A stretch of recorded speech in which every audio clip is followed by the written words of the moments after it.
Assalamualaikum warahmatullahi wabarakatuh. Assalamualaikum warahmatullahi wabarakatuh.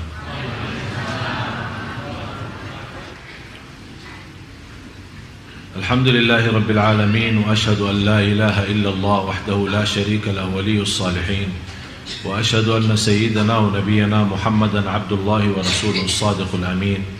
Allahumma salli wa sallim wa barik ala sayyidina Muhammad wa ala alihi wa sahbihi wa man tabi'ahum bi ihsanin ila yaumiddin.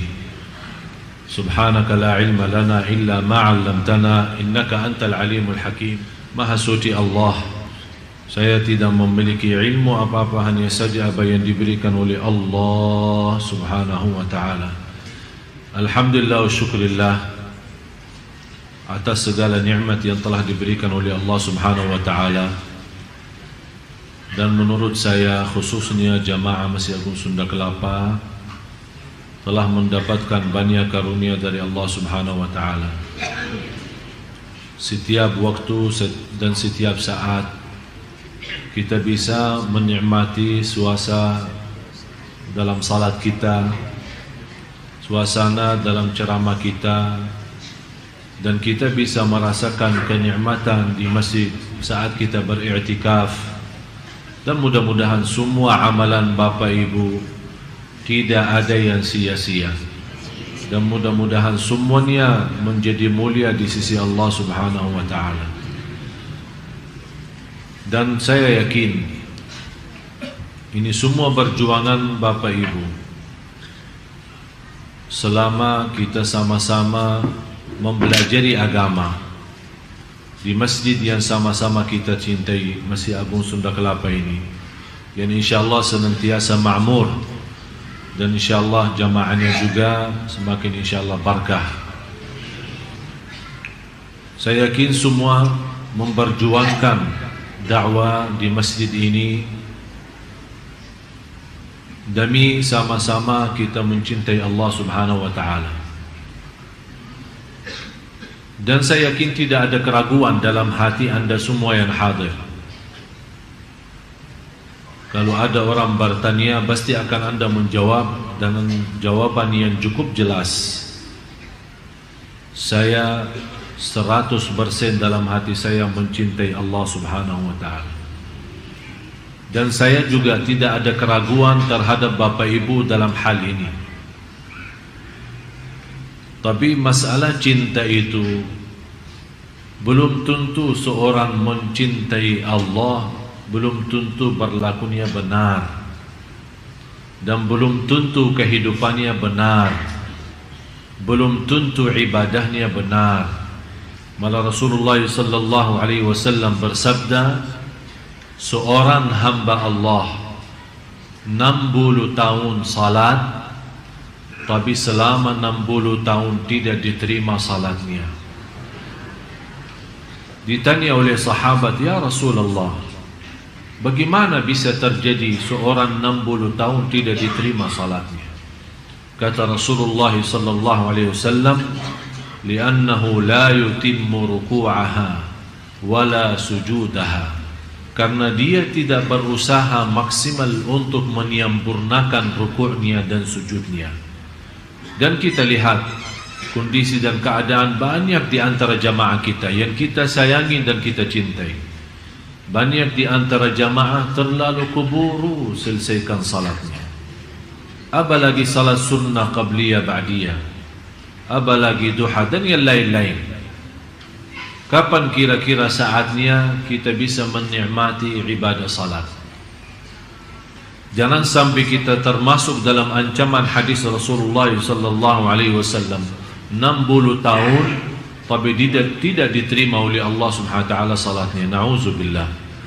Mudah-mudahan kita semua menjadi orang-orang yang bisa mendekatkan dirinya kepada Allah karena salat yang khusyuk, salat yang sempurna rukuknya dan sujudnya.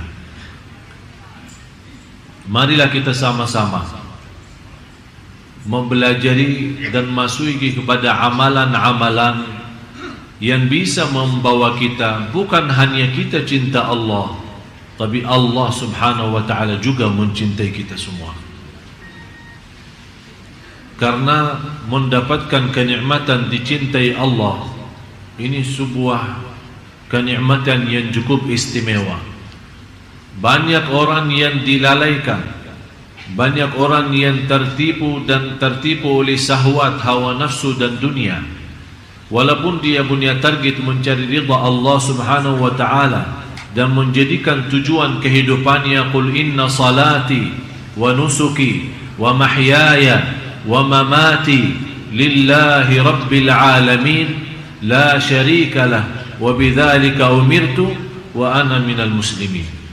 Jadi orang-orang yang sudah membaca ayat ini berkali-kali di dalam iftitah salatnya, ternyata dia tidak mendalami arti daripada doa ini.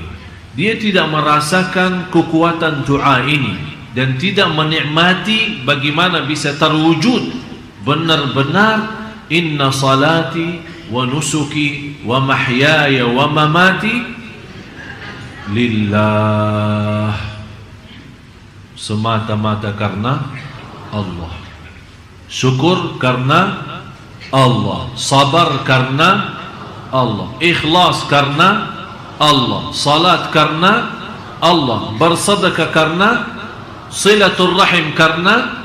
Di mana saja berada, selalu kita menjadikan diri kita dan kurbankan segala yang kita miliki karena Allah, baru akan terbentuk, akan Allah balas mencintai kita.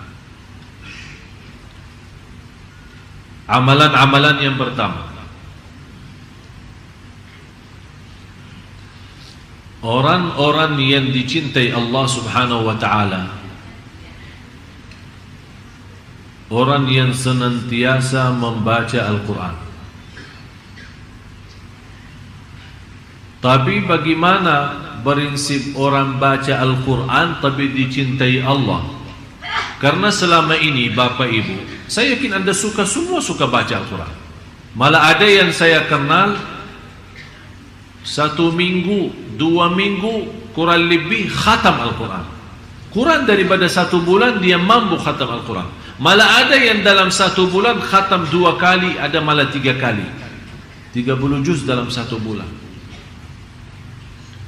Tapi masalahnya bukan berapa banyak baca, tapi bagaimana membaca.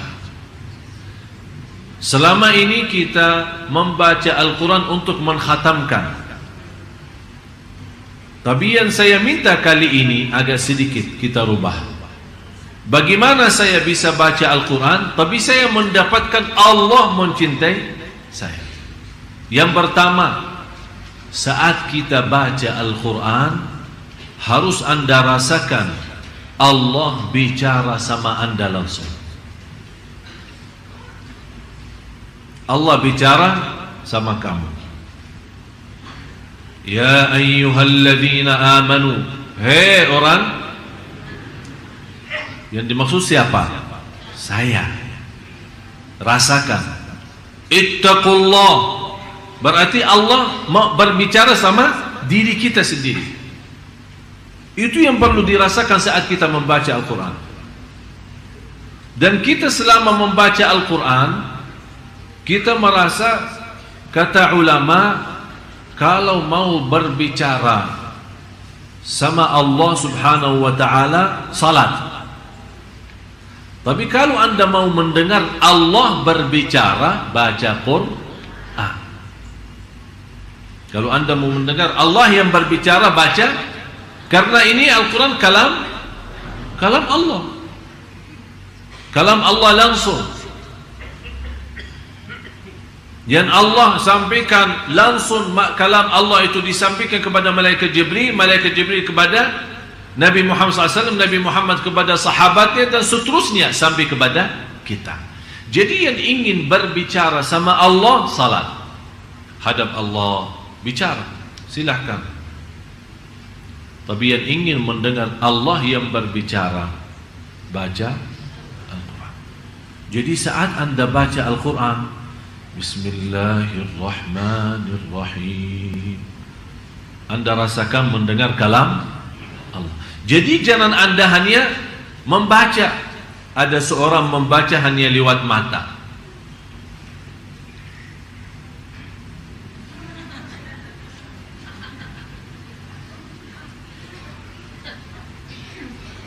Tak akan bisa rasa. Kenapa? Apa manfaatnya suara? Suara agar didengar oleh. Kenapa didengar oleh telinga sendiri? Kalau ada syaitan mengganggu kita, lari. Dia tidak bisa, karena ada suara keluar. Syaitan terganggu. Bukan syaitan yang mengganggu, malah dia yang terganggu. Berarti akan melarikan syaitan dari suara bacaan kita. Kalau sudah syaitan lari, berarti kita akan mampu fokus dan lebih nikmat bacaan kita.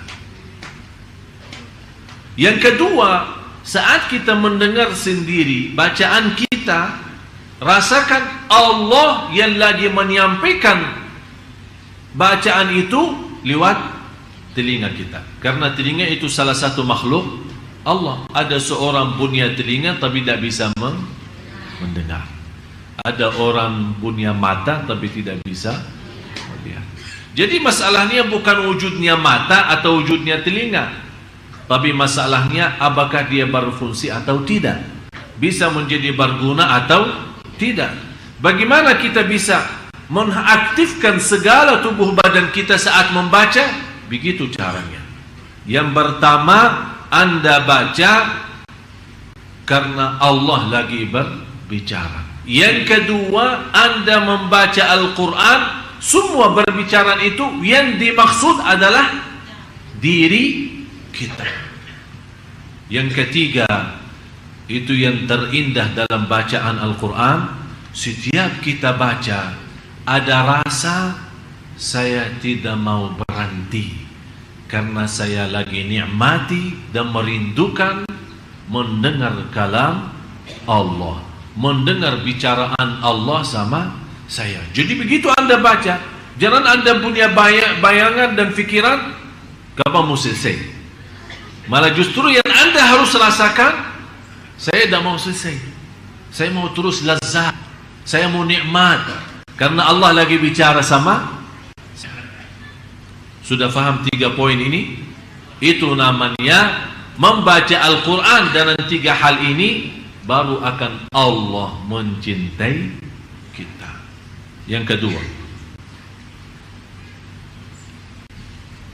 selalu mengingat Allah subhanahu wa ta'ala. Maksudnya mengingat Allah bagaimana? Zikir kan? Tapi zikir yang macam mana? Dia seperti apa? Saya yakin Anda semua suka tahlil, suka bertasbih, tapi seindah zikir yang tidak ada batasnya, seindah zikir tidak punya tempat tertentu, seindah zikir yang tidak ada batasnya, dan seindah zikir yang tidak punya tempat tertentu. Artinya apa? Jangan bapak ibu suka berzikir hanya di masjid. Jangan bapak ibu suka berzikir hanya habis salat. Jangan Anda berzikir hanya dengan jumlah tertentu, tidak boleh lebih. Malah justru bebas, tidak usah batasi. Ya ayyuhalladzina amanu uzkurullaha dzikran, artinya katsira, sebanyak-banyaknya. Karena kita disuruh berzikir supaya mengeluarkan diri dari golongan orang munafik. Ternyata orang munafik juga berzikir. Innal munafiqina yukhadi'una Allah wa huwa khadi'uhum wa idza qamu ila as-salati qamu kusala yura'una an-nasa wa la yadhkuruna Allah illa qalila. La yadhkuruna Allah. Mereka kalau diajak salat malas. Terpaksa karena malu sama kawannya masuk masjid, bukan karena Allah tapi malu. Yura'unan nas, riya. Sifat yang ketiga, wala yadhkuruna Allah illa, ternyata mereka juga berzikir. Wala yadhkuruna, kata Allah, mereka tidak berzikir kecuali sedikit. Berarti mereka berzikir. Supaya kita selamat dari sifat orang munafik, berarti harus kita lawan mereka. Harus kita berbeda dengan mereka. Kalau mereka memang zikir tapi sedikit, saya mau berzikir tapi banyak. Coba bayangkan, saya pernah memberikan cara zikir, tapi selama 1 hari tidak boleh bicara dunia. Ingat kan? Tidak boleh bicara dunia. Subhanallah walhamdulillah wa la ilaha illallah wallahu akbar. Assalamualaikum, waalaikumsalam warahmatullahi wabarakatuh. Subhanallah walhamdulillah wa la. Mau ke mana? Mau ke masjid. Subhanallah walhamdulillah wa la. Sudah makan belum? Subhanallah walhamdulillah. Jadi biasakan diri seperti itu. Tidak usah orang mendengar suara zikir kita, tapi kita mengaktifkan semua tubuh badan kita menjadi membawa cahaya zikrullah. Luar biasa indahnya zikir. Bapak Ibu, zikir itu termasuk salah satu amalan sederhana. Pahalanya di sisi Allah jauh lebih besar daripada haji, jauh lebih besar daripada salat sendiri. Karena inti daripada wujudnya salat, inti daripada wujudnya ibadah semua, inna salata tanha 'anil fahsya'i wal munkar wala dzikrullahi akbar. Zikir itu jauh lebih besar. Tafsiran ulama, zikir itu jauh lebih besar, maksudnya zikir itu jauh lebih besar daripada salat sendiri. Ada yang mentafsirkan wala zikrullahi akbar adalah zikir di dalam salat itu jauh lebih tinggi daripada salat sendiri. Karena memang kalau kita lihat salat kita memang semuanya mulai takbir sampai salam semuanya zikir. Baca Quran zikir, Allahu Akbar zikir, doa zikir, rukuk dalamnya zikir, sujud dalamnya zikir. Berarti semuanya tidak terlepas dari zikir. Orang yang berangkat haji buat apa? Ujung-ujungnya mengagungkan Allah, membesarkan Allah. Labbaik Allahumma labbaik, labbaik la syarika laka labbaik, innal hamda wan ni'mata laka wal mulk la syarika lak. Ini semua bunyinya apa? Zikir. Berarti ternyata zikir itu mengatasi semua ibadah. Malah pahalanya jauh lebih besar daripada jihad fi sabilillah. Sampai Rasulullah SAW menjelaskan di hadis yang sahih, ala unabbiukum bi afdali a'malikum wa azkaha 'inda malikikum wa khairul lakum min infaqidh dhahabi wal warq wa khairun min an takhruju lil jihadi fi liqa'i aduwikum fayadribu a'naqakum wa tadribu a'naqahum. Ya Allah, panjang sekali hadis ini. Apakah kalian mau tahu, saya memberikan amalan kepada kalian. Rasul ini berbicara sama sahabat. Saya akan memberikan amalan jauh lebih mulia di sisi Allah, jauh lebih baik daripada amalan yang lain, jauh lebih besar pahalanya daripada mensedekahkan emas dan perak dan mensedekahkan segala harta. Jauh lebih besar daripada menghadapi musuh saat perang. Mereka membunuh kita atau kita membunuh mereka. Kaget sahabat, ini jihad, jihad lawan musuh. Apa saja amalan yang jauh lebih tinggi daripada itu semua? Rasul menjawab singkat saja, zikrullah, zikir kepada Allah. Fadhkuruni, tanda-tanda kita mencintai Allah, banyak sebut Allah. Kalau kita berbanyak sebut Allah, berarti kita akan termasuk orang yang akan Allah sebutkan nama kita. Fadhkuruni, kalau kita menunggu Allah juga Zikir kepada kita, bagaimana Allah zikir kepada kita? Kan fadhkuruni, zikir kepada Allah. Azkurkum, zikir Allah kepada kita. Apa zikir Allah kepada kita? Akan Allah selalu ingat kepada kita, apapun kebutuhan kita, apa keperluan kita, apa keinginan kita, apapun hajat kita, akan Allah selalu ingat dan mengabulkan doa kita. Bisa Bapak Ibu? Bisa, insya. Jangan insya Allah bisa. Bisa, insya. Azam, nawaitu, sungguh-sungguh. Hari ini libur. Coba, habis pulang dari sini, isi zikir. Dan coba subhanallah, saya kasih satu rahasia zikir. Sebelum kita lanjut yang ketiga. Saat Anda wudu, usahakan wudu sebelum salat kira-kira 10 atau 15 menit. Habis Anda wudu, kan ada tahiyatul masjid, atau kita di rumah sunnatul wudu kan, sambil menunggu azan nih, ada 10 menit atau 15 menit. HP-nya jauhkan. Ini sekarang kita punya masalah. Datang ke masjid bawa HP, i'tikaf bawa HP, imam bilang stau i'tadilu, masih bawa HP. Padahal imamnya sebelum Allahu Akbar. Bapak Ibu yang membawa HP, mohon non aktifkan, kalau tidak keberatan. Allah. Astagfirullahaladzim. Imamnya aja belum selesai Allahu Akbar sudah bunyi. Seolah-olah kita baru imam sudah sampai. Saya perhatiin kalau imam bilang istau i'tadilu agak cepat. Istau, dan dulu luruskan saf. Tapi begitu dia sebut soal HP, dia membawa bahasa yang halus. Bapak Ibu yang membawa HP, mohon non aktifkan. Tapi kalau istau i'tadilu, luruskan saf.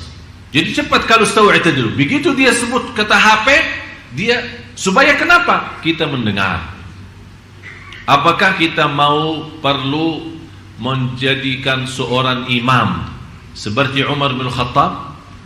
Bagaimana Umar Khattab kalau dia jadi imam? Tahu kan? Tahu, luruskan saf. Beliau khalifah dan beliau juga imami salat 5 waktu. Tahu, luruskan saf. Sebelum dia takbir, dia punya tungkat punya kepala besar. Dia putar dalam saf-saf jamaah. Kalau safnya belum lurus, dia tidak mau lagi luruskan, karena dia sudah tadi bilang luruskan. Dia sekarang beriksa, mutar, tang, langsung di kepala. Ya Allah. Habis itu yang sudah cukup lalai, begitu kata Amirul Mukminin, istau i'tadilu, dia sudah rasa sakitnya duluan. Padahal Amirul Mukminin belum meriksa safnya, hanya istau i'tadilu, dia sudah megang kepala duluan. Berarti sudah tahu. Apakah kira-kira perlu begini ya? Nanti saya minta sama pengurus satu tongkat di sini, supaya setiap ini mutar-mutarlah sebelum kita takbir.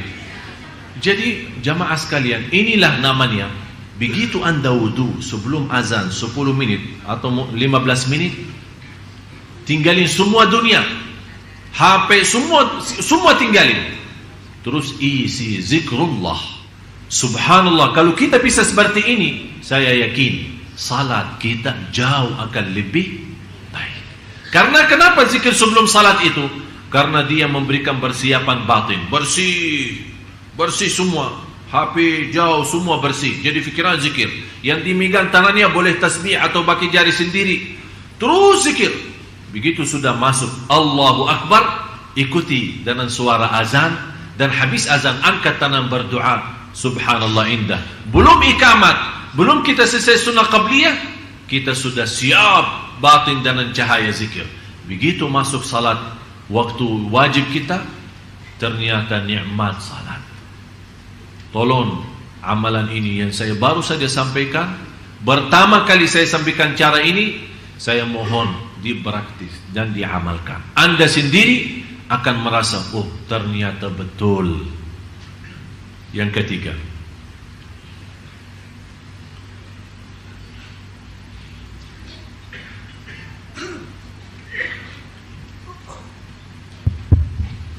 lebih mengutamakan untuk mencintai Allah Subhanahu wa taala daripada dirinya ketika hawa nafsunya menguasai dirinya. Yang paling berat kita mengutamakan Allah saat punya keinginan. Contoh, sudah alarm kan? Jam berapa alarmnya? Biasa ibu-ibu jam berapa alarmnya? Jam 3. Sudah bunyi kan? Bunyi jam 3. Kita megang HP. Kita sudah megang kan? Sudah lihat. Terus matiin, off ya. Alarmnya off. Kita taruh. Di sini ada muncul dua hal. Pertama, mau enggak salat malam? Yang kedua, tidur aja. Jadi tidak ada tidur enggak ada. Tapi yang ada, mau salat malam enggak? Tidur aja. Ini yang kedua. Di sini supaya bagaimana kita bisa mencintai Allah, di sini ujiannya. Allah melihat kita sudah nawaitu dengan alarm jam 3 atau jam 2, berarti kita sudah ada niat kan? Ada niat. Tapi ini niat tidak cukup. Harus ada bukti. Begitu kita mendengar, kalau kita tidak mendengar sampai sudah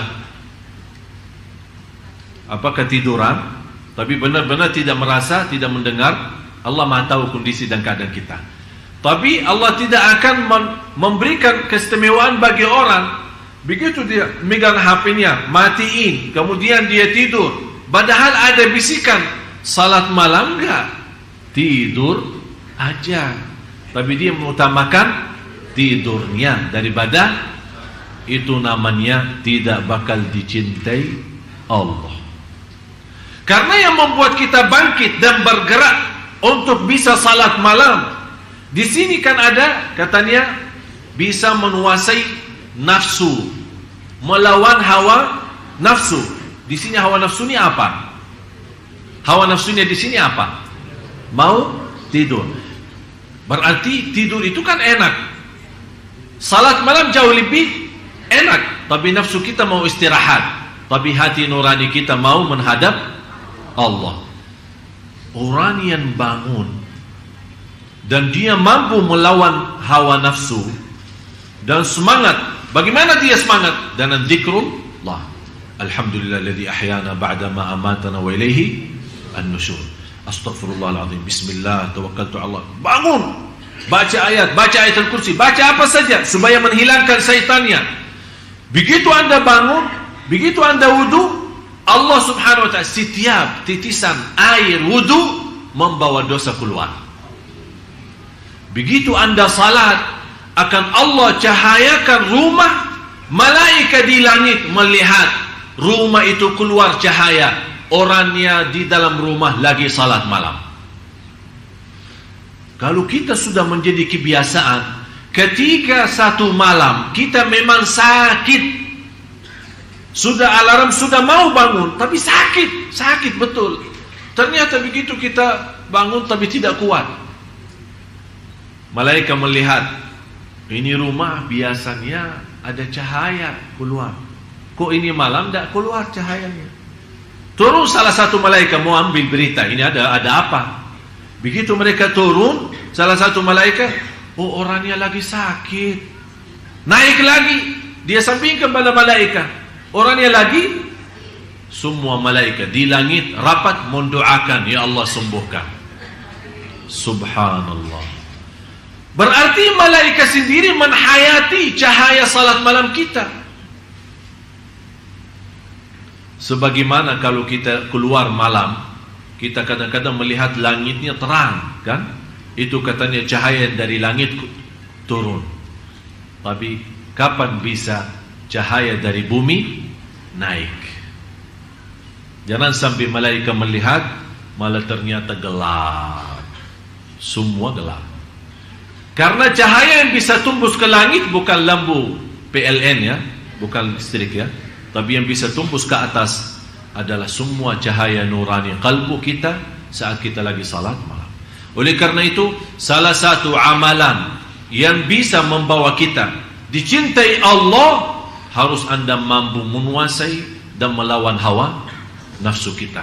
Terutama saat merasa nafsu kita ingin sesuatu duniawi, ingin istirahat, ingin tidur, ingin mencari rizki tapi yang haram, tidak mau membedakan halal haram.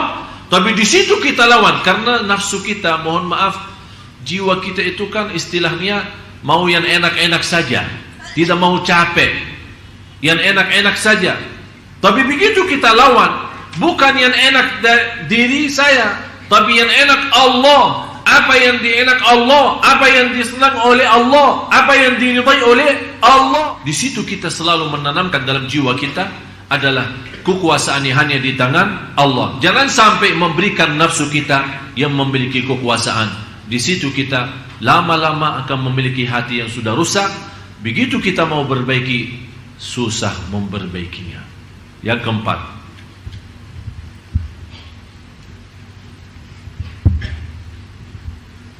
memahami dan mendalami dengan hati tentang nama dan sifat-sifat Allah. Allahu Akbar. Rata-rata jamaah kita sudah hafal Asmaul Husna. Hafal enggak? Hafal. Bisa rasakan artinya enggak? Hah? Rasulullah sallallahu alaihi wasallam bersabda di hadis yang sahih, "Inna lillahi 99 isma, man ahsaha dakhala al-jannah." Allah mempunyai 99 nama. Barang siapa yang menguasinya, yang menghafalnya, yang mengamalkan isinya, yang mempelajarinya, yang mendalaminya, itu kata ahsaha. Jadi termasuk di dalamnya menghafal, menamalkan, memahami, menhayati, merasakan, menikmati, merasa lazat saat sebut nama-nama Allah yang namanya Asmaul Husna. Dan bisa lewat Asmaul Husna kita memohon kepada Allah Subhanahu wa ta'ala. Di situ kita akan baru merasa keagungan Allah dalam hati kita semakin bertambah. Sayang kita sama Allah semakin tinggi, cintaan kita semakin mulia. Begitu juga saat kita berdoa kepada Allah lewat Asmaul Husna, perhatiin, Ar-Rahman irhamni, Razzaq urzuqni, Ghafar irfirli. Jadi kita saat kita saking sudah memahami, jangan Anda berkata, Ya Rahman urzuqni. Oh ya Rahman urzuqni, Ya Razzaq urzuqni, Ya Karim muliakan, Ya Ghafur ampuni, Ya Rahman rahmati. Jadi Anda sudah memiliki pemahaman Asmaul Husna sampai Anda bisa meminta dengan Asmaul Husna sesuai arti dan makna. Faham Bapak Ibu? Itu namanya. Barang siapa yang mampu menghafal, memahami, menhayati, dan sampai dia bisa berdoa kepada Allah lewat Asmaul Husna, kata Rasulullah dijanjikan akan masuk surga Allah Subhanahu wa ta'ala. Jadi mulai dari hari ini, kalau kita baca Asmaul Husna, lebih baik setiap hari kita bawa satu nama, tapi kita bisa mengerti apa isinya dan apa dalamnya. Faham Bapak Ibu? Yang kelima, kepasrahan hati di hadapan Allah Subhanahu wa ta'ala. bagaimana pasrah hati? Maksudnya keluarin hati dari dada kita terus kasih ke Allah.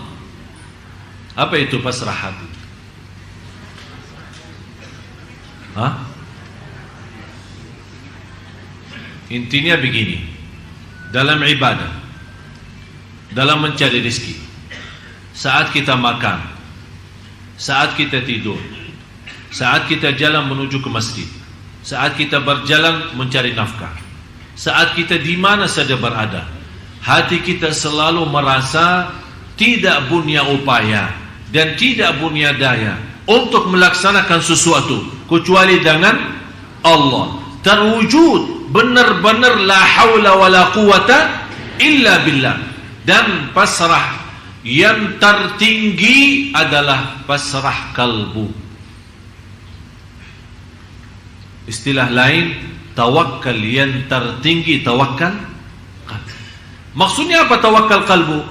Saat kita keluar rumah, doanya apa? Bismillah, tawakkaltu ala Allah, la haula wala quwata illa billah. Ini ucapan cukup tinggi, ucapan cukup sempurna. Tinggal apa? Ucapan lidah sudah baik, tinggal hati. Jangan sampai pas kita keluar rumah, Bismillah, tawakkaltu ala Allah, la haula wala quwata illa billah, tapi di dalam hati masih merasa alhamdulillah saya sehat, masih muda, saya bisa berlaku sesuatu. Ini bicara sama siapa? Sama hati. Yang seharusnya memantapkan ucapan ini, Bismillah, tawakkaltu ala Allah, la haula wala quwata illa billah, bukan hanya lidah yang mengucapkan, tapi hati juga ikut mengucapkannya. Pasrah total lahir batin, Allah segalanya, kun fayakun. Begitu Anda keluar membawa doa keluar rumah, Anda merasa, ya Allah, memang saya sudah berikhtiar berdoa, tapi segalanya di tangan-Mu ya Allah. Pasrah dengan yakin, saya kemana saja pergi, akan Allah menjadikan hati saya hari ini buas iman, mendapat rezeki dan kecukupan, dan senantiasa diterima segala amal dan perjuangan. Yang keenam, melihat kebaikan dan nikmatnya baik yang lahir maupun yang batin. Salah satu yang bisa Anda mendapatkan dicintai Allah, harus Anda selalu mengingat nikmat Allah. Fikirkan nikmat-nikmat Allah kepada kita. Wa amma bi ni'mati rabbika fahaddits. Yang kita selalu lupa, kita sibuk mensyukuri nikmat, tapi lupa mensyukuri yang memberikan nikmat. Kita sibuk menikmati nikmat, tapi kita lupa mensyukuri yang memberikan nikmat. Kita sibuk untuk menghadapi cobaan, tapi kita lupa minta tolong dari yang memberikan cobaan. Jadi selalu kita bayangkan, jangan Anda melihat posisi ujian. Kenapa manusia dinamakan dalam Al-Quran, Innal insana ladzalumun kafar, wa in ta'uddu ni'matallahi la tuhsuha, innal insana ladzalumun kafar. Sungguh manusia amat zalim dan amat kafir. Amat zalim apa? Dia menggunakan nikmat yang telah diberikan oleh Allah yang tidak mampu dihitung. Dia menggunakan nikmat itu untuk menzalimi dirinya. Yang kedua, dia sangat kafir. Dia tidak mensyukuri Allah dan merasakan kemuliaan yang telah diberikan oleh Allah lewat nikmat-nikmat itu. Berarti dia mengkafirkan nikmat. Dia berkufur terhadap nikmat. Dinamakan oleh ulama kufrun ni'mah, kufur nikmat.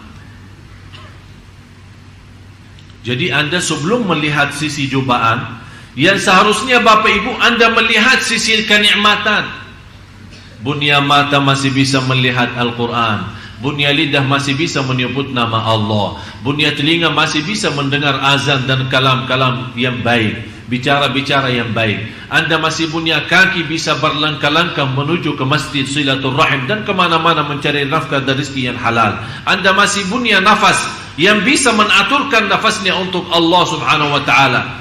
Saya bertemu beberapa hari lalu seorang ibu sudah usia 90 tahun. Sakit, tidak bisa bergerak. Begitu saya datang silaturahim, saya bertanya, bagaimana bu keadaannya? Dia menjawab, Alhamdulillah. Tapi dalam kata Alhamdulillah benar-benar tersentuh hati saya.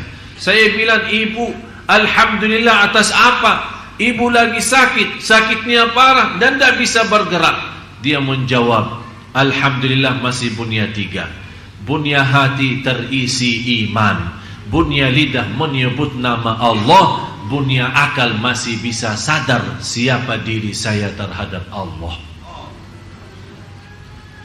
Dia sudah tidak melihat sakitnya, tidak melihat kakinya yang tidak berfungsi, tidak melihat tubuhnya yang tidak bisa bergerak, tapi dia melihat nikmat, bukan melihat ujian. Di situ dia merasa kenikmatan cukup besar, malah dia merasa masih kekurangan syukur. Itulah namanya hamba yang dicintai Allah. Karena kita orang mencintai Allah, semua nikmat terhitung. Tapi sekarang kita terbalik, malah semua ujian yang cobaan yang kita hitung. Kita hitung cobaannya, bukan hitungkan nikmatnya. Ini yang membuat kita lemah. Wa amma bi ni'mati rabbika fahaddits. Oleh karena itu jamaah sekalian, begitu Anda diuji Allah, jangan lihat apa itu ujiannya, tapi lihat berapa masih tersisa nikmat yang lain. Kalau Allah berikan 100 nikmat, yakini yang ujiannya hanya 2, Anda masih bisa menikmati 98. Jangan Anda rugi iman gara-gara kehilangan 2 nikmat.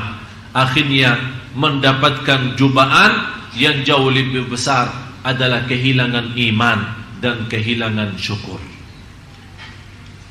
Tidak usah fikirin sebagaimana ibu yang tadi.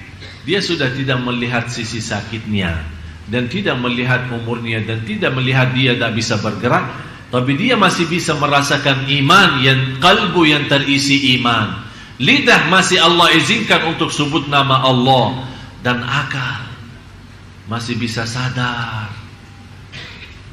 Kata ibu, saya kenal banyak keluarga saya, malah jauh lebih muda daripada umur saya, tapi sudah, istilahnya bikun ya, sudah tidak bisa nyambung. Tapi dia masih bisa, begitu dengar azan, dia bisa berfikir, oh ini salat, ini waktu salat, ini waktu Quran, ini waktu zikir, ini nikmat besar. Begitu dia merasa nikmat seperti ini, walaupun dia merasa hanya memiliki 3 dibanding ujian, ternyata 3 itu jauh lebih besar, memberikan keringanan menghadapi cobaan dan ujian. Oleh karena itu Bapak Ibu, salah satu yang memberikan energi dan kekuatan menghadapi cobaan dan ujian, jangan lihat ujiannya, tapi lihat kenikmatan nikmat-nikmat yang masih ada. Jangan sampai Allah cabutkan nikmat itu, malah bertambah kita rugi dunia dan rugi akhirat. Na'udzubillah. Yang ketujuh,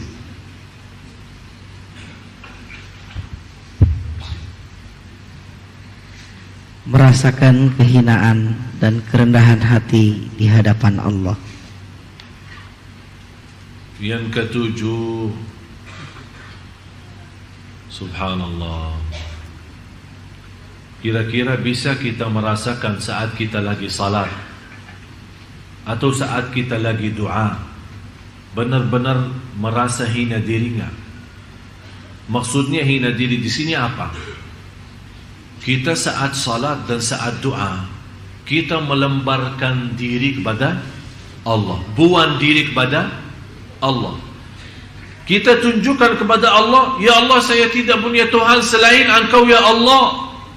Biar saya punya kekayaan, tapi ya Allah saya miskin, masih nol dengan kekayaanmu ya Allah. Saya Allah butuh segala sesuatu darimu, butuh rahmatmu, ampunanmu, pimpinanmu, petunjukmu ya Allah. Kita selalu saat doa dan saat salat merasakan kita hamba yang terhina, yang tidak bisa apa-apa, yang tidak punya arti, yang tidak punya nilai, karena semuanya hanya Allah, milik Allah, kembali pada Allah, inna lillah wa inna ilaihi raji'un. Apalagi saat kita salat, ternyata ada hikmahnya, disuruh berdiri kemudian tunduk kepala ke bawah. Jangan salat seperti orang sombong, malah matanya ke atas. Ya seolah-olah Allahu Akbar, dia bicara sama Allah, mau apa? Dia tidak berkata mau apa, tapi sikap salatnya seperti itu. Tapi yang saya harapkan, begitu Anda salat, menundukkan kepala ke bawah, biar Allah berkata, ada apa? Kamu mau apa? Biar Allah yang memberikan pertanyaan itu, kita merasakan saat kita salat, kita lagi berbicara sama Allah. Nikmat. Kalau kita lagi diberikan kesempatan bertemu dengan Bapak Presiden dan protokolnya memberikan kesempatan hanya 15 menit, kira-kira 15 menit kita menghadap Bapak Presiden, begitu kita hadap beliau, kita diam atau bicara? Hah? Kira-kira ada orang ketemu Bapak Presiden tapi diam? Dia begitu mendapatkan kesempatan dan dia merasa Bapak Presiden ini bisa menyelesaikan hajat saya, bisa membantu urusan-urusan saya yang belum bisa kelar karena kepala negara. Berarti kita begitu sampai, barangkali kita tidak memberikan kesempatan dia berbicara. Kita aja yang bicara. Pak ini kan dia, Pak ini, Pak ini, Pak ini, Pak ini, Pak ini, Pak. Ujungnya dia bilang insyaallah. Siap. Dibantu. Begitu dia menjawab dibantu, kita langsung percaya. Alhamdulillah. Betul Pak? Betul, dibantu. Jangan khawatir. Kenapa kita bisa memiliki keyakinan?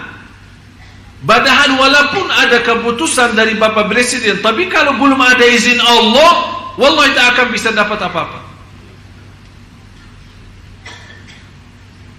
Dan saya mendapatkan pelajaran dari warga negara Indonesia. Tak pernah terbayang dan tidak pernah nyangka bisa dapat warga negara Indonesia. Malah ada orang yang menawarkan ke saya, Syekh sanggup gak bayar 100 juta? Insya Allah dalam 10 hari saya keluarkan KTP Indonesia. Minta 100 juta. Besok datang masih tawar-tawaran sampai 50. Akhirnya dikasih diskon katanya 20 juta. Kelar, tapi agak lama kalau 20 juta.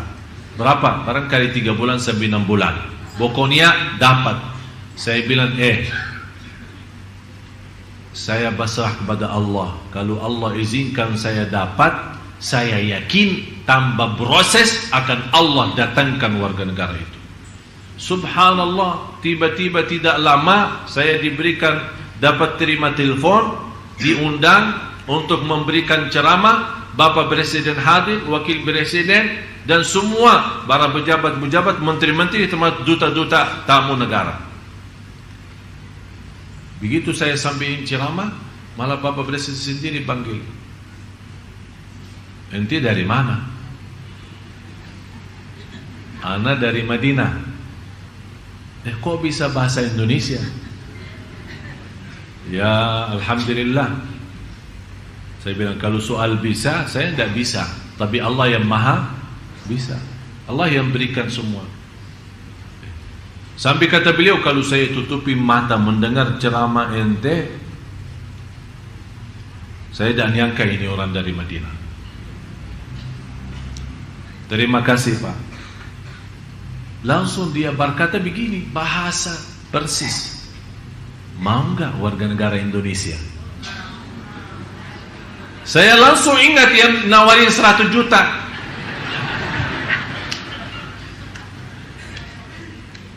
Sambil saya berkata, gratis Pak ya? Gratis. Sekarang saya perintahkan, Anda berkenan enggak? Saya bilang terima kasih, penghargaan bagi saya Pak.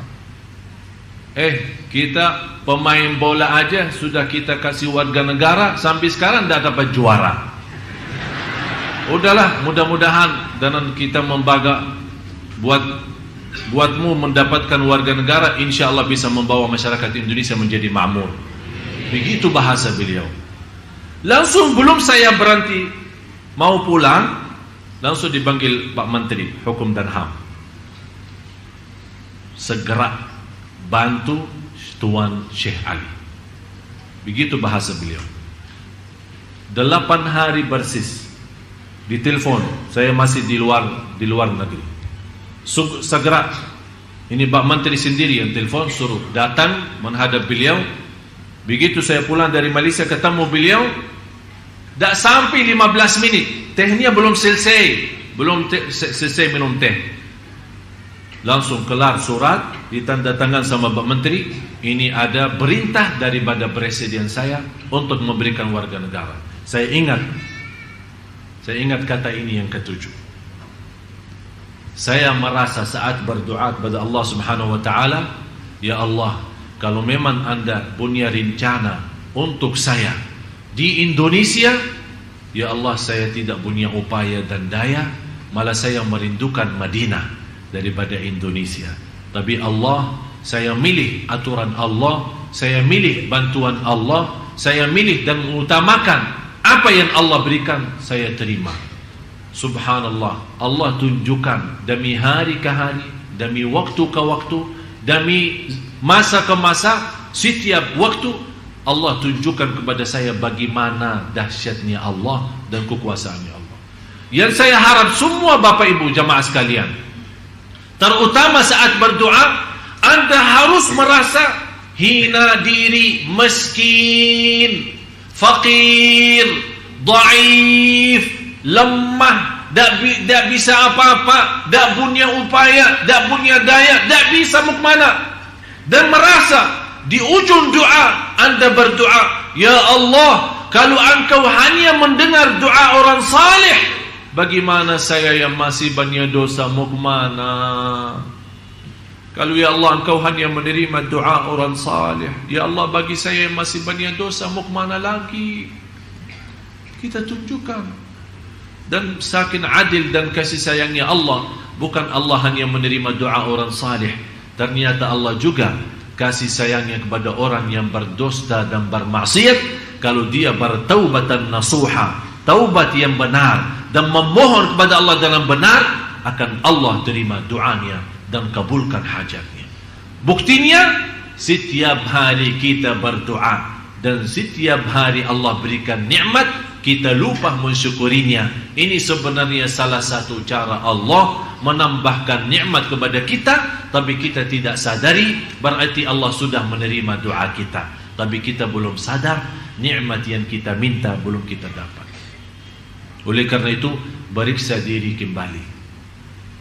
Harus kita merasa diri miskin sama Allah. Ya ayyuhan nas, antumul fuqara'u ila Allah. Hei manusia, semuanya dalam keadaan miskin kepada Allah. Yang ke-8,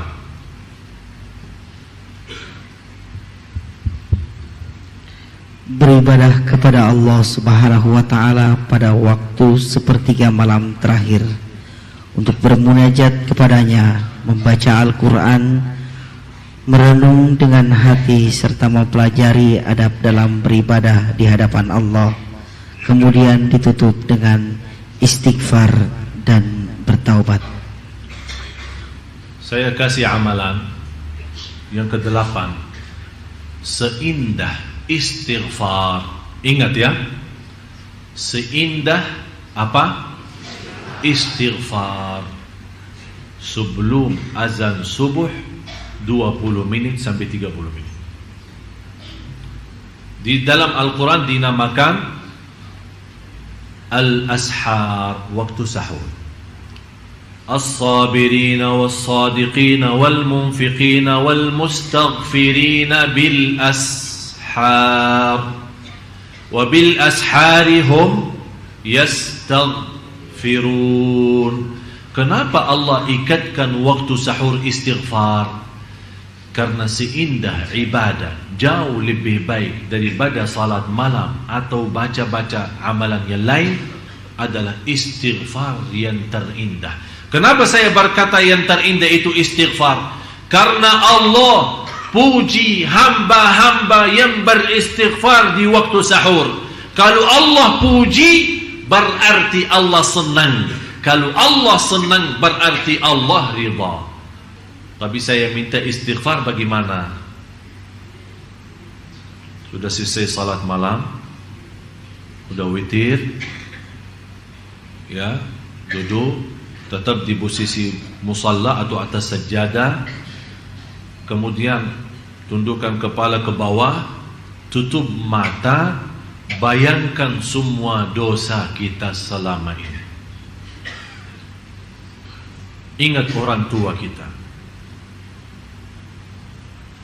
ingat dosa maksiat kita. Berapa kali ketiduran dari waktu salat, berapa kali kita durhaka sama orang tua, berapa hari lewat tidak baca Quran, berapa kali kita berbohong, berapa kali kita fitnah orang, berapa kali kita ghibah, berapa kali kita membawa hal-hal yang tidak diridai Allah, malah dimurkai Allah. Begitu Anda sambil mengingat bayangan-bayangan dari kepala, istighfarnya berjalan.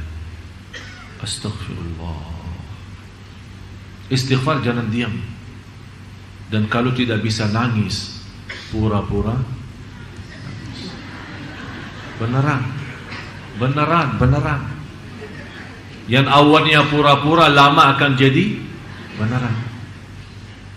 Jadi begitu Anda merasa ada orang menceritakan ke saya, Ustaz, saya ingin nangis tapi tidak bisa-bisa. Ingin nangis, tidak keluar. Saya bilang begini, pura-pura aja nangis. Ya bagaimana? Astagfirullah.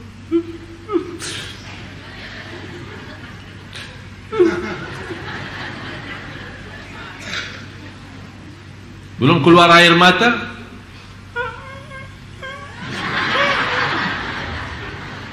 beneran. Ini salah satu ikhtiar kita. Karena kenapa kita berusaha mau keluarin air mata? Karena air mata itu adalah obat sikat kalbu. Tahu kalau baju lagi, kadang-kadang kalau masukin mesin cuci tidak bersih kan? Apa yang diperlukan? Ini kalbu ini perlu. Apa itu? Air mata obatnya. Air mata. Bisa enggak? Bisa, insya. Demi Allah jamaah sekalian, kalau Anda bisa merasakan keindahan seperti ini, demi Allah tidak perlu lama istighfar. Hanya 10 kali saja, sudah nangisnya minta ampun. Sudah nangisnya minta ampun. Sampai ada satu saat akan bengkak mata, saking nangis. Malah mau berhenti nangis tidak bisa. Kalau Anda sudah bisa sampai ke martabat itu, sampai Anda mau berhenti nangis tidak bisa, berarti sudah Anda tersuntuh dicintai Allah. La ilaha illallah. Mau saya ajak Anda nangis? Mau nangis ya? Beneran? Ya nanti kita doa. Yang ke-9, berkumpul bersama dengan orang-orang yang mencintai Allah Subhanahu wa Ta'ala secara jujur, memetik perkataan-perkataan yang baik dari mereka, serta tidak berbicara kecuali meyakini adanya kebaikan ketika berbicara, yang diketahui akan menambah kebaikan keadaanmu dan bermanfaat untuk orang lain. Berkumpullah sama orang-orang saleh. Bapak ibu semua yang hadir, terutama ibu-ibu, jangan sampai di antara ibu-ibu dan bapak-bapak tidak punya kawan orang saleh. Maksudnya orang saleh apa? Saleh benar. Saleh benar, cinta masjid, lembut berbicaraannya, halus bawaannya, dermawan, akhlaknya mulia, tak pernah suka marah, tak pernah suka fitnah orang, selalu menjaga lidahnya, selalu menjaga perasaan orang lain, senantiasa menjadi berguna bagi orang lain, suka bersilaturrahim, selalu ada di masjid, suka ceramah, suka mendengar, suka majlis ta'lim, suka beramal salih. Harus bapa ibu masing-masing memiliki kawan orang salih salihah, tapi salih salihah yang istimewa. Kenapa saya minta salih salihah yang istimewa? Nanti kata ulama, kalau orang salih itu masuk dalam surga dan dia kenal kita baik, begitu dia duduk di dalam surga berkumpul dengan orang salih yang lain, karena kita dekat sama beliau, dia ingat kita waktu berkumpul sama kita di dunia. Dia bertanya, ya Allah, ini kawan saya, mana dia ya Allah? Kata Allah, kawanmu lagi disiksa di neraka. Kata orang salih, ya Allah, mohon maaf, saya tidak akan bisa puas menikmati surga kecuali dengan kawan saya itu. Allah terima syafaatnya orang salih itu dan membawa orang yang dosa dari neraka masuk surga. Ternyata ada guna bagi orang salih nanti di hari kiamat. Bapak ibu, jangan di antara kita tidak punya kawan orang salih banget. Itulah perjuangan kami mendatangkan imam-imam, ulama yang membawa bacaan yang indah, menimami kita. Kenapa? Kenapa saya menjaga perjuangan itu? Demi Allah, bukan hanya untuk bapak ibu saja, tapi saya punya keinginan yang tertinggi lagi. Ya Allah, kalau memang saya terhitung sebagai orang yang masuk neraka, mudah-mudahan dengan kawan-kawan yang saleh yang saya bawa ke Sunda Kelapa, mereka bisa membawa syafaat bagi saya nanti di hari kiamat. Cuba usahakan semua yang hadir, jangan sampai tidak punya kawan saleh. Siapa itu? Para habaib, habib-habib, kiai, ulama, ustaz, imam, muazzin, tetangga kita, orang yang suka di masjid. Kita perhatiin siapa di antara jamaah yang rajin di masjid. Kalau sudah rajin di masjid dan tidak pernah jauh dari masjid, kecuali kalau dia sakit memang tidak bisa datang ke masjid, itu tanda dia salih. Langsung jaga, jangan lepas, datang ke dia, dekat sama dia, minta doanya, salaman, kenalkan diri anda, sebutkan nama, supaya besok dia nanti dalam surga, kalau dia merasa kehilangan kita, dia bisa ingat, ya Allah, ada fulan bin fulan, kawan saya di dunia, yang selalu namparin saya, yang selalu kenalkan nama dirinya ke saya. Mana dia ya Allah? Kalau Allah menjawab dia masuk neraka, orang saleh itu akan mensyafaatkan kita, membawa syafaat bagi kita. Semua yang hadir, Allah saksi. Ya Allah, Engkau maha saksi. Di antara jamaah yang hadir, Engkau ya Allah merahasiakan di antara jamaah ada hamba-Mu yang salih-salih. Ya Allah, saya mohon Engkau jadi saksi, saya mencintai hamba-Mu yang salih-salihah yang hadir di majlis ilmu ini. Ya Allah, dengan cintaan saya kepada hamba-Mu yang salih-salih, selamatkan kami ya Allah semua yang hadir, dan jadikan kami bersama orang salih hari kiamat. Wa adkhilna bi rahmatika fi ibadika. Tolong doa ini jangan ditinggal. Tolong doa ini jangan ditinggal. Wa adkhilna bi rahmatika fi ibadika salihin. Karena ini doa para nabi dan rasul. Para nabi dan rasul berdoa itu, ya Allah, jadikan saya bersama orang salih, apalagi kita. Kalau para nabi dan rasul sudah minta, ya Allah, jadikan kami dalam rahmatmu bersama golongan orang salih, apalagi kita jamaah sekalian. Mudah-mudahan kita semua bersama orang salih di dunia, bersama orang salih nanti di hari kiamat, dan juga bersama orang salih dalam surga Allah Subhanahu wa taala. Amin ya rabbal alamin. Yang ke-10, menjauhi atau menghilangkan hal-hal yang menghalangi hati dari mengingat Allah Subhanahu wa taala. Tolong periksa kembali apapun hal-hal yang menghalangi kita dari Allah. Dunia, jauh dari dunia. HP, jauh dari HP.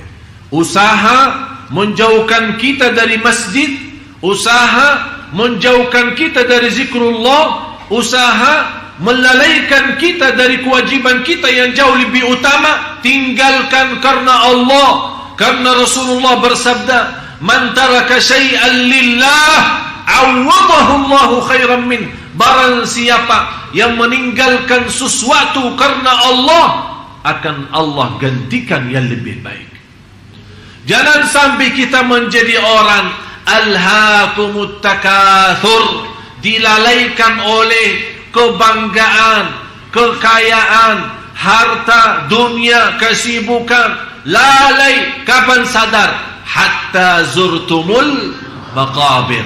Tapi kalau sudah zurtumul maqabir, artinya sudah masuk dalam maqabir, sudah masuk dunia kubur. Apa arti sadar saatnya? Tidak ada arti. Jangan sampai kita menjadi orang yang masuk dalam golongan alhaakumut takatsur. Karena di ujung alhaakumut takatsur, thumma latus'alunna yawma idzin 'anil na'im. Rasulullah sallallahu alaihi wasallam ketika satu saat berduduk sama Sayyidina Abu Bakar, sahabat-sahabat yang lain, ada Sayyidina Uthman radhiyallahu an, Rasulullah SAW makan dan minum. Begitu dibawakan minum air itu agak dingin, apalagi musim panasnya Madinah. Begitu Rasulullah minum air yang dingin di musim panas, merasa enak bangetnya, enak, sejuk. Karena suasana panas, tapi jus itu atau minuman itu atau air itu benar-benar membuat kita enak banget, sejuk, terasa nikmat. Begitu Rasul habis minum air, nangis sallallahu alaihi wasallam. Sahabat, ya Rasulullah, kenapa nangis? Apakah air itu ada masalah? Kata Rasulullah, akan Allah tanyakan kita terhadap nikmat air dingin itu di musim panas. Apakah sudah syukur atau belum? Thumma latus'alunna yawma idzin 'anil na'im. Itu yang akan ditanyakan oleh Allah. Coba periksa di rumah kita, macam-macam makanan sampai kita bingung mau bawa kemana, akan ditanyakan oleh Allah. Minuman apa lagi? Begitu anda menikmati minum jus atau minuman yang lain, tolong ingat, thumma latus'alunna yawma idzin 'anil na'im. Ini alhaakumut takatsur, salah satu surah yang membuat Rasulullah nangis. Mari sama-sama kita berdoa.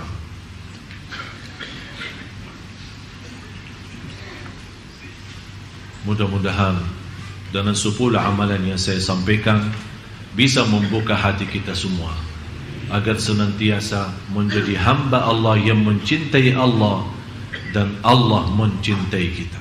Amin ya rabbal alamin. Bismillahirrahmanirrahim. Alhamdulillahi rabbil alamin. Segala puji bagimu ya Allah. Segala nikmat yang kami miliki ya Allah, semuanya darimu ya Allah. Engkau maha ya Allah memberi segala nikmat. Nikmat mata, nikmat telinga, nikmat lidah yang masih bisa menyebut namamu ya Allah. Nikmat akal dan kesadaran yang masih bisa mengingat kewajiban kami terhadapmu ya Allah. Nikmat kaki yang masih bisa berlangkah-langkah dengan lancar dan sehat walafiat menuju ridhamu ya Allah. Nikmat tangan Nikmat tangan ya Allah, yang selama ini kita masih bisa menikmati megang kitab-Mu ya Allah. Nikmat titisan air mata, yang titisan air mata yang ikhlas dan jujur menghapuskan dosa kami dan membawa kami selamat dari siksa neraka ya Allah.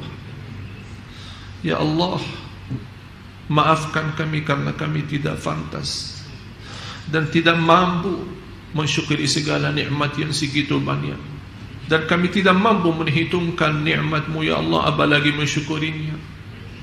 Ya Allah, ya Tuhan kami hamba-Mu ya Allah yang dhaif, kami hamba-Mu ya Allah yang miskin, kami tidak bisa apa-apa ya Allah, dan kami tidak akan bisa melarikan diri daripada Engkau ya Allah. Fafirru ilallah.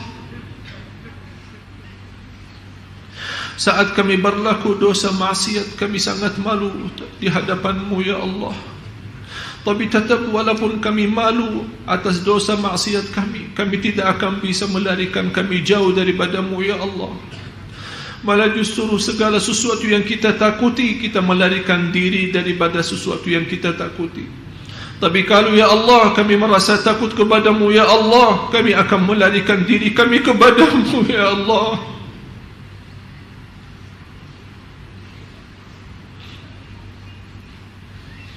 Segala sesuatu yang kita takuti, kita berusaha melarikan diri daripada sesuatu itu. Kecuali Engkau ya Allah, begitu kami merasa takut, kami tidak bisa kemana-mana kecuali kepada Engkau ya Allah. Ya Allah, kami datang kepada-Mu ya Allah dalam penuh harapan, dengan hati yang terisi iman dan taqwa, dengan kekhusyuan dan kerindahan, dengan kemiskinan dan kehinaan. Ya Allah, kami datang kepada Engkau ya Allah membawa segala dosa maksiat, membawa dosa besar dan dosa kecil, tapi kami sangat mengharapkan ampunan-Mu ya Allah. Walaupun dosa maksiat kami segitu banyak, tapi rahmat-Mu ya Allah jauh lebih banyak dan jauh lebih besar bagi kami ya Allah. Rahmatilah kami, rahmatilah kami. Kalau Engkau tidak merahmati kami akan menjadi orang yang merugi dunia akhirat. Rabbana zalamna anfusana wa in lam taghfir lana wa tarhamna lanakunanna minal khasirin. Ya Allah, Engkau maha melihat, maha mendengar. Semua yang hadir Bapak Ibu sangat memohon ampunan-Mu ya Allah. Ya Allah, aku mohon dengan nama-Mu yang agung dan mulia untuk semua yang hadir keluar dari Masjid Sunda Kelapa ini di pagi hari ini, sudah dihapus segala dosanya ya Allah. Disucikan hatinya ya Allah, dibersihkan jiwanya ya Allah, diterima segala amal ibadahnya ya Allah. Aku mohon ya Allah, tidak ada di antara Bapak Ibu yang kecewa saat ini ya Allah. Ya Allah, kami harap ya Allah, saya mengharapkan ya Allah untuk semua jamaah pulang masing-masing ke rumahnya membawa ridha-Mu ya Allah.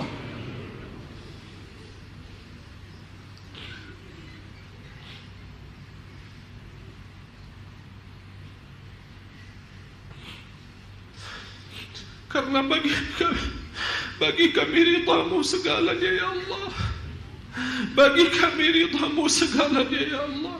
Kalau Engkau ridha ya Allah terhadap kami akan bahagia lahir batin ya Allah.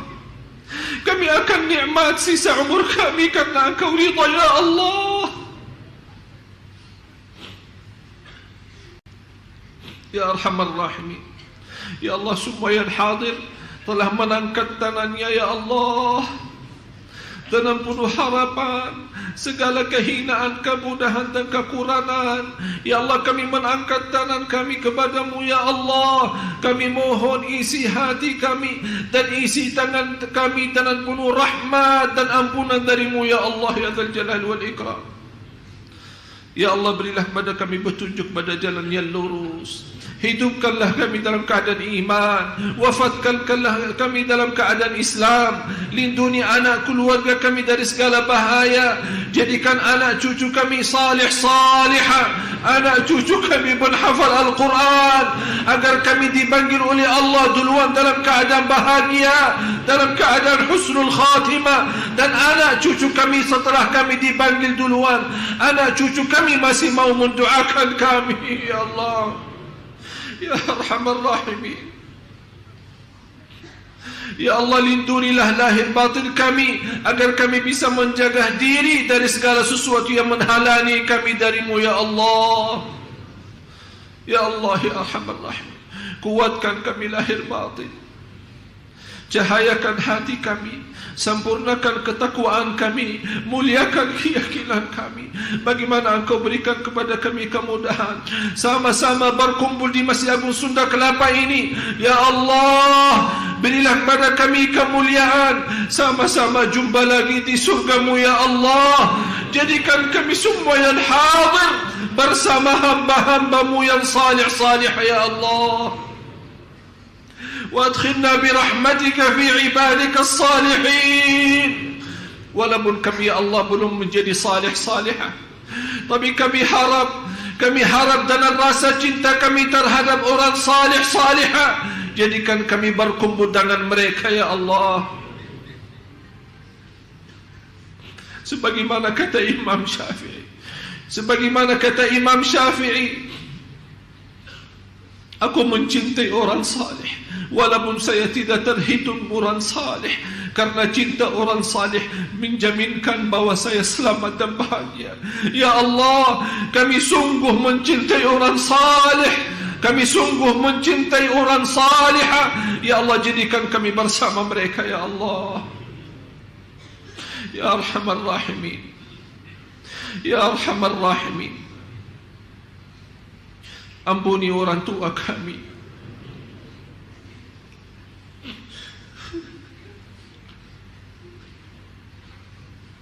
orang tua kami yang telah meninggal dunia membutuhkan doa kami di saat ini. Ya Allah, Ya Allah, kirimkan pahala majlis ilmu kami. Ya Allah, kirimkan cahaya sedekah kami di pagi hari ini. Ya Allah, kirimkan berkat dan cahaya doa kami untuk orang tua kami yang telah meninggal. Ya Allah, Ya Arhamar Rahimin, Ya Allah, kami tidak mampu membalas dan tidak akan mampu membalas kebaikan kedua orang tua kami. Kami serahkan kepada Engkau. Ya Allah, menjadikan orang tua kami mulia di sisi dunia akhirat.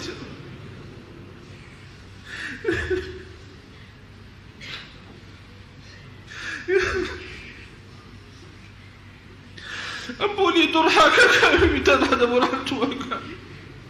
Berapa kali kami menyakiti hati orang tua kami, berapa kali kami menyakiti dan mengecewakan hati orang tua kami. Maafkan kami, Ya Allah, maafkan kami, Ya Allah, maafkan durhaka kami. Jangan menghukumkan kami atas durhaka kami. Ya Allah, ampuni saudara kami muslimin muslimat, mukminin mukminat yang hidup yang telah wafat. Ya Allah, segala amal ibadah dan perjuangan kami untuk Sunda Kelapa, untuk mendatangkan para imam-imam dan para salih, ya Allah, jadikan atas nama jamaah semua yang hadir menjadi sedekah jariah. Ya Allah, menjadi sedekah jariah. Ya Allah, menjadi sedekah jariah bagi semua yang hadir. Ya Allah,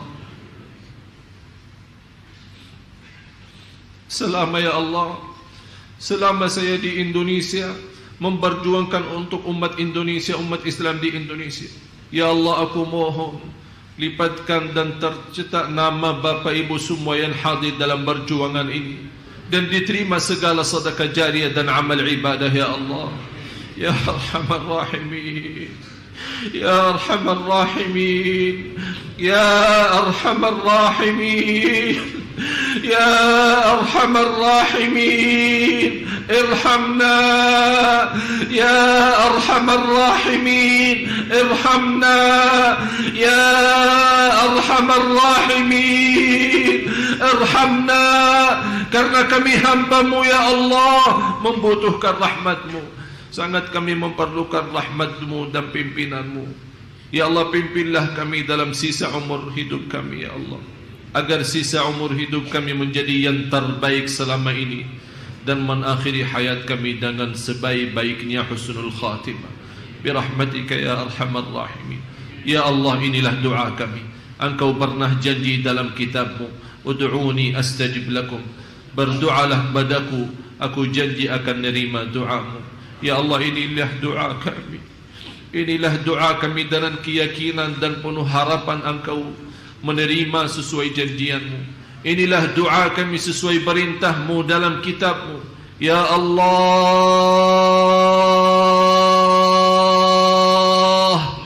Ya Allah, Ya Allah, terimalah doa permohonan kami sesuai janjian-Mu dalam kitab-Mu. Innaka la tukhliful mi'ad, sungguh Engkau tidak pernah mengingkari janjinya. Rabbana taqabbal minna innaka antas samiul alim wa tub alaina innaka antat tawwabur rahim. Rabbana atina fid dunya hasanah wa fil akhirati hasanah wa qina adzaban nar. Wa sallallahu ala sayyidina wa nabiyyina Muhammad wa ala alihi wa sahbihi wa baraka wa sallam. Subhana rabbika rabbil izzati amma yasifun wa salamun alal mursalin walhamdulillahi rabbil alamin. Terima kasih Bapak Ibu.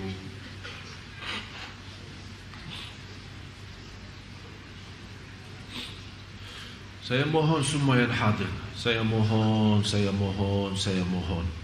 semua yang hadir, tolong kalau lagi sendirian, lagi salat malam atau lagi habis baca Al-Quran dan mengangkat tangannya sendiri berdoa, saya mohon dengan segala hormat, tolong doakan saya. Saya mohon dengan segala hormat, tolong jaga amanat ini, doakan saya supaya Allah tetap kuatkan saya lahir batin.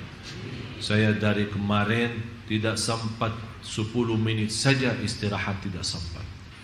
Dari kemarin full, layani tamu, layani ini, layani itu. Ini semuanya insyaAllah lillahi ta'ala dan kemudian untuk Bapak Ibu. Oleh karena itu tolong doakan saya supaya tetap sehat walafiat dan tetap istiqamah atas iman Islam dan tetap bisa memiliki kekuatan berjuang untuk umat Islam di Indonesia agar Indonesia masa depan insyaAllah akan jadi lebih baik. Mohon maaf kurang lebihnya. Wabillahi taufiq wal hidayah. Akhirul kalam, sama-sama subhanakallahumma wa bihamdik ashhadu an la ilaha illa anta astaghfiruka wa atubu ilaik. Wassalamu alaikum warahmatullahi wabarakatuh. Waalaikumsalam warahmatullahi wabarakatuh. Semoga bermanfaat yang sudah subscribe. Semoga diberikan kesehatan dan keberkahan. Wassalamualaikum warahmatullahi wabarakatuh.